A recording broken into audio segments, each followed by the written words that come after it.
Hi friends, എല്ലാവർക്കും മൂവ്മാനി മലയാളത്തിൻ്റെ പുതിയ എപ്പിസോഡിലേക്ക് വീണ്ടും സ്വാഗതം.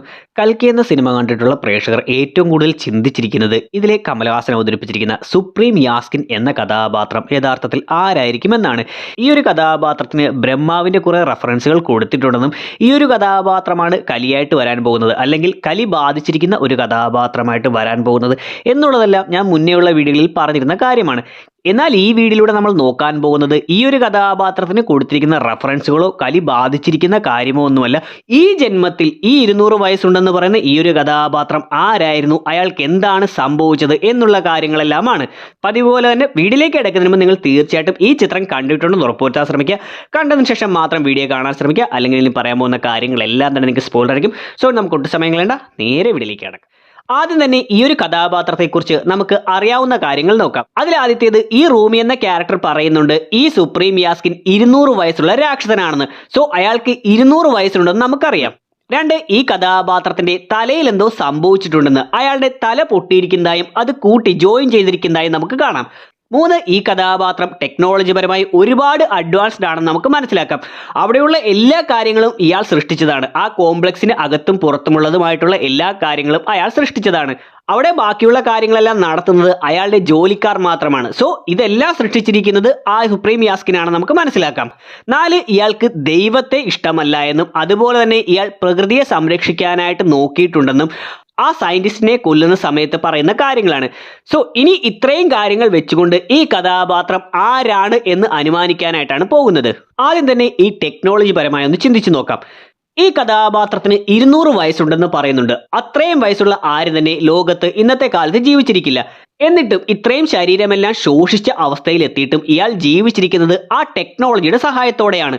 സോ ഇയാൾ ഒരിക്കലും മരിക്കരുത് എന്ന് ആഗ്രഹിക്കുന്ന ഒരാളാണെന്ന് ഇതിൽ നിന്നും വ്യക്തമാണ്. അതുകൊണ്ടാണ് ആ സെറം ഉപയോഗിച്ചുകൊണ്ട് അവസാനം അയാൾ വീണ്ടും യൗവനത്തിലേക്ക്, അല്ലെങ്കിൽ ആ ആരോഗ്യ അവസ്ഥയിലേക്ക് വരുന്നതായി കാണിച്ചിരുന്നത്.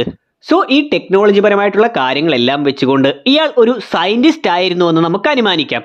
അതായത് ഇയാൾ തന്നെ കാണാൻ വരുന്ന സയന്റിസ്റ്റിനോട് ജനങ്ങൾ ഭൂമിയെ എങ്ങനെയാണ് ഉപദ്രവിച്ചിരുന്നത് എന്നുള്ള കാര്യങ്ങളെല്ലാം പറയുന്നുണ്ട്. സോ അങ്ങനെയെങ്കിൽ സിനിമയുടെ കഥ നടക്കുന്നത് 2898-ലാണ്. 200 വർഷം മുന്നേ എന്ന് പറയുമ്പോൾ 2698, അതായത് 2700-ന്റെ തുടക്കത്തിൽ ജനിച്ചിട്ടുള്ള ഈ ഒരു കഥാപാത്രം കുറച്ച് നാളുകൾക്കിപ്പുറം പ്രകൃതിയെ സംരക്ഷിക്കുന്ന രീതിയിലുള്ള ഒരു സയന്റിസ്റ്റായി മാറുകയും എന്നാൽ അതിനെ ആരെങ്കിലുമെല്ലാം എതിർത്തുകൊണ്ട് പിന്നീട് ഒരു ഈവിൾ വേർഷനായി മാറിയിട്ടുള്ളതുമാകാം. നമ്മൾ ഒരുപാട് സിനിമകളിൽ കണ്ടിട്ടുള്ളതാണ് ഇതുപോലെ നല്ലതിനു വേണ്ടി പ്രവർത്തിക്കുന്ന ഒരുപാട് സയന്റിസ്റ്റുമാർ വില്ലന്മാരായി മാറുന്നത്. ഉദാഹരണത്തിന് ശങ്കറിന്റെ 2.0-ലെ പക്ഷിരാജൻ എന്നുള്ള കഥാപാത്രം ഒരു പക്ഷിശാസ്ത്രജ്ഞനായി വരികയും പിന്നീട് ഒരു ഈവിൾ വേർഷനായി മാറുന്നുമുണ്ട്. ഇതുപോലെ തന്നെ DC-യുടെ പോയിസൺ ഐവി എന്ന കഥാപാത്രം ചെടികളെല്ലാം സംരക്ഷിക്കാൻ നോക്കുകയും പിന്നീട് അതുമായി ബന്ധപ്പെട്ടുകൊണ്ട് തന്നെ ഒരു ഈവിൾ വില്ലനായി വരുന്നുണ്ട്. ഇതുപോലെ തന്നെ DC-യുടെ മറ്റൊരു വില്ലനായിട്ടുള്ള റിഡ്ലർ എന്ന കഥാപാത്രവും ഒരു സയന്റിസ്റ്റ് ആയിരുന്നുവെന്നും പിന്നീട് അയാൾ ഒരു വില്ലനായി മാറുന്നതായും കാണിച്ചിരുന്നു. സോ ഇത്തരത്തിൽ പോസിറ്റീവ് ചിന്തയുമായി നടന്നിരുന്ന ഒരു സയന്റിസ്റ്റ്, പ്രകൃതിയെ സംരക്ഷിക്കണം, മനുഷ്യൻ പ്രകൃതിയെ മലിനമാക്കുന്നത് സഹിക്കാൻ പറ്റില്ല, അത് പ്രോത്സാഹിപ്പിക്കാൻ പറ്റില്ല എന്നുള്ള രീതിയിലെല്ലാം പോയിക്കൊണ്ടിരുന്ന ഒരു കഥാപാത്രം എന്തെങ്കിലും കാരണങ്ങളെല്ലാം കൊണ്ട് പിന്നീട് ഒരു ഈവിൾ വേർഷനായി മാറിയിട്ടുള്ളതാകാം. ഇങ്ങനെ അയാൾ ഭൂമിയെ സ്നേഹിക്കുന്നത് കൊണ്ടാകാം ഭൂമിയിൽ നിന്നും മൺമറഞ്ഞു പോയിട്ടുള്ള ഒരു മൃഗത്തെ അയാൾ റീക്രിയേറ്റ് ചെയ്ത് കൊണ്ടുവന്നിരിക്കുന്നതായി കാണിക്കുന്നത്. കൂടാതെ ഈ കഥാപാത്രം ആ സയന്റിസ്റ്റിനോട് മറ്റൊരു കാര്യം കൂടി പറയുന്നുണ്ട്. ദൈവവും പണവുമായിട്ട് നടന്നിട്ടുള്ള ഒരുപാട് യുദ്ധങ്ങളെയെല്ലാം ഒരൊറ്റ യുദ്ധത്തിൽ അവസാനിപ്പിച്ചതാണോ ഞാൻ ചെയ്ത തെറ്റെന്ന്. അതായത് നമുക്കറിയാം ഭൂമിയിൽ നടക്കുന്ന ഒട്ടുമിക്ക യുദ്ധങ്ങളും പോരാട്ടങ്ങളും തർക്കങ്ങളും എല്ലാം തന്നെ ഒന്നില്ലെങ്കിൽ പണത്തിന് വേണ്ടി, അധികാരത്തിന് വേണ്ടി, അല്ലെങ്കിൽ ജാതിയുടെയും മതത്തിന്റെയും ദൈവത്തിന്റെയും എല്ലാം പേര് പറഞ്ഞുകൊണ്ടാണ്.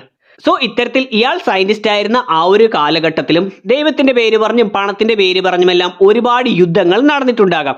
സിനിമയുടെ തുടക്കത്തിൽ ആ ആനിമേഷനായിട്ട് കാണിക്കുമ്പോൾ തന്നെ ഇത്തരത്തിലുള്ള യുദ്ധങ്ങൾ നടക്കുന്നതായും ഭൂമിക്ക് ഒരുപാട് കേടുപാടുകൾ സംഭവിക്കുന്നതായും കാണിച്ചിട്ടുണ്ട്. സോ അങ്ങനെ മനുഷ്യൻ പ്രകൃതിയെ ചൂഷണം ചെയ്യുന്നതും കൂടാതെ പണത്തിന്റെയും ദൈവത്തിന്റെയും പേരിൽ യുദ്ധങ്ങൾ നടത്തി പ്രകൃതിയെ നശിപ്പിച്ചിരിക്കുന്നതും കണ്ട് സഹിക്കാതെ ഇയാൾ ടെക്നോളജി പരമായി എന്തെങ്കിലും ഒരു കാര്യം ചെയ്തിരിക്കാം. അതുവഴി ഭൂമിയിൽ ദൈവമില്ല എന്നൊരു കൺസെപ്റ്റ് കൊണ്ടുവരികയും ദൈവത്തെ ആരാധിക്കുന്നവരെ എല്ലാം ക്രൂശിക്കുകയും ഭൂമിയിലുണ്ടായിരുന്ന റിസോഴ്സുകൾ എല്ലാം കൂടി മറ്റൊരു ലോകത്ത് കൊണ്ടുപോയി അവിടെ ഒരു പ്രപഞ്ചം സൃഷ്ടിക്കാനും ശ്രമിക്കുന്നതാണ്. കൂടാതെ ഈ സയന്റിസ്റ്റിനോട് തന്നെ യാസ്കിൻ മറ്റൊരു കാര്യം പറയുന്നുണ്ട്. ഈ പ്രോജക്റ്റ് കെ എന്ന് പറയുന്നത് ആ സിറത്തിലുള്ളത് എല്ലാ ഡിഫക്ട്സിനുമുള്ള പരിഹാരമാണെന്ന്. സോ നമുക്ക് കാണാം സിനിമയുടെ അവസാനത്തിൽ ഈ സിറം കുത്തിവെച്ചതിന് ശേഷം യാസ്കിനിൽ വന്നിട്ടുള്ള മാറ്റം. ആ ശോഷിച്ച ശരീരമെല്ലാം മാറിയതിനു ശേഷം അയാൾ യൗവനത്തിലേക്ക് പൂർണ്ണ ആരോഗ്യവാനായി തിരിച്ചു വരുന്നതായി കാണിച്ചിരുന്നു. ഇതുകൂടാതെ ഈ യാസ്കിനെ കാണാൻ അങ്ങോട്ടേക്ക് ബാനിയും മാനസും സയന്റിസ്റ്റും എല്ലാം പോകുന്ന സമയത്ത് അവിടെ ഒരു ചിത്രം കൊടുത്തിരിക്കുന്നതായി കാണിക്കുന്നുണ്ട്. കുരങ്ങ് വർഗത്തിൽ നിന്നും മനുഷ്യനിലേക്കുള്ള പരിണാമമാണ് അവിടെ കാണിച്ചിരിക്കുന്നത്. അത് മുകളിലേക്ക് ചെല്ലുന്തോറും കൂടുതൽ പരിണാമം സംഭവിച്ച് കൂടുതൽ ഇന്റലിജന്റ് ആയിട്ടുള്ള മനുഷ്യനിലേക്ക് മാറുന്നതായിട്ടാണ് കാണിച്ചിരിക്കുന്നത്. ഇതിനും മുകളിലേക്ക് ചെല്ലുമ്പോഴാണ് നമ്മൾ യാസ്കിനെ കാണുന്നത്. സോ അതിനർത്ഥം ഈ ഒരു മനുഷ്യനെക്കാട്ടിലും ഇപ്പോഴുള്ള ഹ്യൂമൻസിനെക്കാട്ടിലും കൂടുതൽ ഇന്റലിജന്റ് ആയിട്ടുള്ള, അതിനെക്കാട്ടിലും പരിണാമം സംഭവിച്ച് കൂടുതൽ അഡാപ്റ്റ് ആയിട്ടിരിക്കുന്ന ഒരു കഥാപാത്രമാണ് ഈ യാസ്കിൻ എന്നാണ്. അതോടൊപ്പം തന്നെ അയാളുടെ തലയുടെ ഉൾഭാഗം കാണിക്കുന്നുണ്ട്. സാധാ മനുഷ്യരുടേതുപോലെയൊന്നുമല്ല, അയാളുടെ തലയുടെ ഉൾഭാഗം തിളങ്ങുന്നതായി കാണിക്കുന്നുണ്ട്. സോ നമ്മൾ കേട്ടിട്ടുണ്ട്, നമ്മളുടെ തലച്ചോറിന്റെ ചെറിയൊരു ഭാഗം മാത്രമേ നമ്മൾ ഉപയോഗിക്കാറുള്ളൂ. അതിന്റെ ഒരു പെർസെൻറ്റേജിന് അപ്പുറം ഉപയോഗിച്ചു കഴിഞ്ഞാൽ നമുക്ക് ചിന്തിക്കാൻ കഴിയാത്ത കാര്യങ്ങൾ കൂടി ചെയ്യാൻ കഴിയുമെന്നല്ല. ഇവിടെ ഈ കഥാപാത്രത്തിന്റെ തലയുടെ ഉൾവശം ഇങ്ങനെ തിളങ്ങുന്നതായി കാണിച്ചിരിക്കുന്നത് ഇയാൾ സാധാ മനുഷ്യരെ പോലെയല്ല, ഒരുപക്ഷെ ഇയാൾ നോർമൽ മനുഷ്യരെക്കാട്ടിലും കൂടുതൽ തലച്ചോർ യൂസ് ചെയ്യാൻ കഴിയുന്ന രീതിയിലുള്ള, അത്രയും ഇന്റലിജന്റ് ആയിട്ടുള്ള, അത്രയും പരിണാമമാറ്റം സംഭവിച്ചിട്ടുള്ള ഒരു വ്യക്തിയായിട്ടാണ്. സോ ഇത്രയും ഇന്റലിജന്റ് ആയിട്ടുള്ള ഈ ഒരു കഥാപാത്രത്തിന് അറിയാം കൽക്കി എന്നൊരു അവതാരം വരാൻ പോകുന്നുണ്ട്. അത് വന്നു കഴിഞ്ഞാൽ വീണ്ടും ദൈവവിശ്വാസത്തിലേക്കെല്ലാം ജനങ്ങൾ പോകാൻ സാധ്യതയുണ്ട്. ഒരുപക്ഷെ അങ്ങനെ പോകുന്ന സമയത്ത് വീണ്ടും പ്രകൃതിയെ ചൂഷണം ചെയ്യാനുള്ള സാധ്യതയുണ്ടെന്ന്. സോ അതുകൊണ്ടാണ് ഇങ്ങനെ പ്രഗ്നന്റ് ആകാൻ സാധ്യതയുള്ള എല്ലാ സ്ത്രീകളെയും അവിടെ കൊണ്ടുവന്ന് ഓരോ മരുന്നുകൾ കുത്തിവെച്ച് 150 ദിവസം ഗർഭിണിയായിരിക്കാനായി നിർബന്ധിക്കുന്നത്.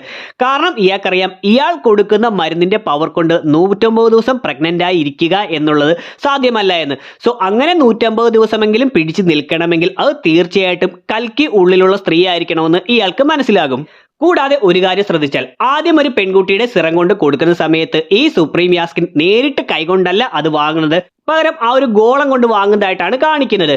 എന്നാൽ സിനിമയുടെ അവസാനത്തിൽ 150 ദിവസം തികഞ്ഞിട്ടുള്ള ഒരു പെണ്ണിന്റെ ഒരു തുള്ളി ഡ്രോപ്പാണ് എന്ന് പറയുന്ന സമയത്ത് സുപ്രീം യാസ്കിൻ അത് നേരിട്ട് കൈകൊണ്ട് വാങ്ങുകയും അത് മേടിക്കുമ്പോൾ തന്നെ ചിരിക്കുന്നതായും കാണിക്കുന്നുണ്ട്. സോ അവിടെ തന്നെ ഇയാൾക്കറിയാം ആദ്യമെല്ലാം അത് കൊണ്ടുവരുന്ന സമയത്ത് അത് കൽക്കിയുമായി ബന്ധമില്ല എന്ന് അയാൾക്ക് ഉറപ്പാണ്. അതുകൊണ്ടാണ് അതിൽ വലിയ ഇൻട്രസ്റ്റ് ഇല്ലാതെ വാങ്ങുന്നതായി കാണിക്കുന്നത്. എന്നാൽ അവസാനത്തിൽ അത് കൊണ്ടുവരുന്ന സമയത്ത് തന്റെ പ്ലാൻ വിജയിച്ചിരിക്കുന്നു. 150 ദിവസം ഗർഭിണിയായിട്ടുള്ള സ്ത്രീ ആരാണെന്ന് കണ്ടെത്തിയിരിക്കുന്നു, കൽക്കി എവിടെയാണെന്ന് കണ്ടെത്തിയിരിക്കുന്നു എന്നുള്ള രീതിയിൽ സന്തോഷിച്ചുകൊണ്ടാണ് നേരിട്ട് കൈകൊണ്ട് അയാൾ വാങ്ങുന്നത്. ഈ ഒരു ഡ്രോപ്പോട് കൂടി തന്നെ യാസ്കിന്റെ പ്രശ്നങ്ങളെല്ലാം മാറുകയും യാസ്കിൻ പഴയ ആരോഗ്യത്തിലേക്ക് വരികയും ചെയ്യുന്നുണ്ട്. എന്നിരുന്നാലും അയാൾ സുമതിയെ തേടി പോകാമെന്നാണ് പറയുന്നത്. ഇതിന് കാരണം വെറുതെ സുമതിയെ കണ്ടെടുത്ത് കൽക്കിയെ വധിക്കുക എന്ന് മാത്രമല്ല, ആ സിറം മുഴുവനായി എടുത്തുകൊണ്ട് മനുഷ്യന് മുഴുവൻ വീതം ചെയ്യുക എന്നുള്ളതാണ്. കാരണം ഈ യാസ്കിൻ ആ സയന്റിസ്റ്റിനോട് മറ്റൊരു കാര്യം കൂടി പറയുന്നുണ്ട്, എത്ര യുഗങ്ങൾ കഴിഞ്ഞാലും മനുഷ്യൻ മാറില്ല, മാറാൻ കഴിയില്ല. കാരണം അത് നിങ്ങളുടെ തെറ്റില്ല, അത് നിങ്ങളുടെ ഡിഫക്റ്റ് ആണ്. ഈ സിറത്തിലുള്ളത് എല്ലാ ഡിഫക്ട്സിനുമുള്ള പരിഹാരമാണെന്ന്.